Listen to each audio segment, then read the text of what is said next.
Will you pray with me, please? God, open our minds to know you, our eyes to see you, and our hearts to love you. Amen. Have you ever seen those what you think versus reality memes online? Next time you're on Instagram or TikTok or wherever you traverse online, check them out. One of my favorites is a girl who posted a typical picture from her Instagram with her hair perfectly done, makeup on, smile just right, and a backdrop of the beach with the hashtag, "What you think I do," on a Saturday afternoon, next to a picture of her sprawled out unattractively on her unmade bed with a half-eaten pizza, hair a mess, and a gray oversized hoodie on with the hashtag, "What I really do." Another one I like is of a text message exchange where a guy asks his friend, "Do you want to hang out tonight, bro?" And the guy replies, "Nah, man, I can't tonight, super busy." And the picture is of the guy tucked into his bed with his cat next to him, peeping out watching TV. These memes are entertaining, but they also grasp two real truths about the world today. And these truths are that we place too much value in things that are not valuable and not enough value in things that are. And two, we yearn to be perceived as successful, even if it means projecting a version of ourselves that does not exist. And 'tis the season where value and success are thrust onto center stage quite literally at commencement, and along with it the rubric the world has drawn up to determine if this particular generation has attained it or not. And this is normal, right? What mattered when... Oh, skipped a page, just kidding. My hometown school district motto was a promise to excel. When I think of it now, it feels kind of intimidating. I think, man, what happens if I don't excel? I mean, now you promised it to the world on my behalf. Don't promise things. I'm only 7. In all seriousness, though, how much does academic or career success really matter? Well, it matters a lot to us, especially the academic part. At least it has since my generation has graduated. The millennials are the most graduated generation ever, with 39% possessing a 4-year bachelor's degree. And it's generally accepted today that a bachelor's degree is required as a minimum to be gainfully employed. The socially constructed rule is not that old. The youngest millennials graduated only 4 years ago, with the oldest 16 years ago. And just 30 years ago, my parents and Reverend Hall's generation, or the so-called baby boomers, a high school diploma was basically what a bachelor's is today. It's one reason why the boomers married an average 6 years younger than my generation does. And if we go back 50 years ago, when someone like Sheila Monks was a kid, during the so-called silent generation, although Hall pointed out that that's not really a fitting description for Sheila, a high school education was considered the pinnacle of education. In fact, the number of those that had a middle school diploma almost matched the number that had a high school diploma. And 30% of silents had no education. So needless to say, it matters today, but also that the world's perceptions and definition for success and value have changed with virtually every generation. And this is normal, right? What mattered when Sheila was my age was ensuring that your family could eat that day, as their experience coincided with the most severe economic collapse of our time, the Great Depression. When Hall was my age, the society was defined as an anti-establishment, nearly anti-work era of peace and love after the Vietnam War. Needless to say, what we focus on today may not be what we focus on tomorrow. And the world goes through trends remarkably rapidly, especially in modern times with the advent of technology. So going back to the question of, does it matter? It matters to us, but I'm not really sure how much it matters to God. I believe God is happy for us when we achieve our education or career goals. He wants us to be able to eat, to have a fulfilling career, and be able to financially provide for a family. But to him, these things are more like that perfectly carved Instagram photo. It's a nice look, but it doesn't show what's really there, the parts of us that make us unique on the inside. And we should trust Jesus' opinion of our Instagram, even though he only had 12 followers. don't know if some of you might get that. This doesn't mean you or the journey of or the commencement process is not intensely special, but we want to make sure we're celebrating the parts that really make it special. As I was cruising YouTube, one of my favorite things to do, I came across a commencement speech from a faculty member at a school here in Mass from 2012. I don't spend all day watching commencement speeches, but this had a title of "You Are Not Special." So that caught my attention, and I needed to listen to it. Here's a quote from that speech, and I want to repeat that these are not my words, these are someone else's. Quote, "Here we are on a literal level playing field. That matters. That says something. And your ceremonial costume, shapeless uniform, one size fits all, whether male or female, tall or short, scholar or slacker, spray tan prom queen or intergalactic Xbox assassin, each of you is dressed, you'll notice, exactly the same. And your diploma, but for your name, exactly the same. All of this is as it should be because none of you is special. You're not special. You're not exceptional. Contrary to what your U9 soccer trophy suggests, your glowing 7th grade report card, despite every assurance of a certain corpulent purple dinosaur, or that night Mr. Rogers, or your batty Aunt Sylvia, no matter how often your maternal crepe crusader has swooped in to save you, you are nothing special. There has to be 2,000 high school graduates just in these 3 towns, right there, give or take, and that's just the neighborhood. Across the country, there are more than 3.2 million seniors. So when I first heard this, my immediate response was this is a viral video that people thought was deep and inspiring because he's telling it like it is. But I'll just say this, if he made that speech at a school where I was the principal, he'd be fired the next day.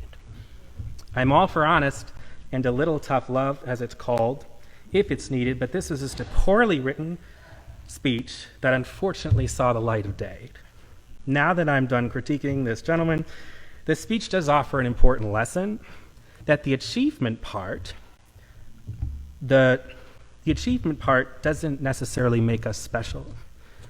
Saying what he said was like saying in that scene in Parks and Recreation where Jerry points a portrait of Leslie, Andy comes in to look at it, and it's like turned around so you can only see the back of the painting, and he says, "Wow, this is great, I love it, it's very simple." If you look at a back of a painting, it's nothing special, of course. The special part is on the other side, where you see the beautiful portrait of whatever is painted. Now, if you heard me say all that, and what came to your mind was, well, gee, thanks. Thanks for undermining my school experience. Hold on and take a breath, because the sermon isn't over. By a show of hands, who is confident that they could solve a simple addition problem right now? Okay. Yep. Who is confident they could name the first president of the United States? Mostly, everybody. Who is confident they could point out South Carolina on a map? Wow. This is impressive. And who is confident they could explain the theory of calorimetry? Well, the last one I made up, it's not real, so you're off the hook. The truth is, we don't remember everything we learn, and that's okay. We need to take the courses to complete our education and demonstrate that we are competent individuals. But the simple fact is our brains only hold on to information that is meaningful to us. When I worked as a behavioral therapist, I became confident in my ability to help children through some of life's harshest experiences. You need me to sit down with a 9-year-old who lost his parents? Sure. But when it came down to helping the same kid with his homework after school, my gosh, I promise it made me want to quit. I felt like a total dummy sometimes. And what is worse is I knew I had learned it at one point in my life, but it was like my brain was like, are you kidding me? I don't care about this. Go back to school if you want. Although I can't remember lots of things from high school, like math, I can tell you the words of my math teacher said to me the year I got sick and had to be taken by ambulance from school in sophomore year. I can tell you every song I slow danced to with my first real girlfriend and my 6th grade dance. I can describe in detail the feeling of pure wonder from a field trip in 2nd grade to a planetarium when I first learned that some people slept during the day and had to work during the night. The courses, the information we learn in school are important so we can learn about what we are interested in and someday live on our own and be independent. But what makes us who we are, what moves us in powerful ways, both happy and sad, are the people that we come across along the way, or the feelings we feel after a meaningful experience. God is the pavement that shows us the way and supports us as we travel. Relationships and experiences are the cement that fill in the cracks when the road gets twisted and jagged, and everything else is scenery. It's great to look at, but it's ultimately unnecessary to help us to our destination. There's a favorite split image of mine where on one side it's a picture of a very simple straight line with a stick figure that's hiking up a mountain. It's entitled Our Plan. And next to it is the same stick figure hiking where the line dips and rises, and it's filled with jagged rocks at some parts, and there's this big rain cloud at another, and these peaks and these snowy valleys, and it looks impossible to climb. And that says God's plan. It's harder to follow God than it is to follow the world. When you go to school or someone makes a joke about God and you laugh instead of defending him because you're afraid of being teased, that's hard. When there's a club that meets the same night you have youth group or Bible study and you have to say no to one, that's hard.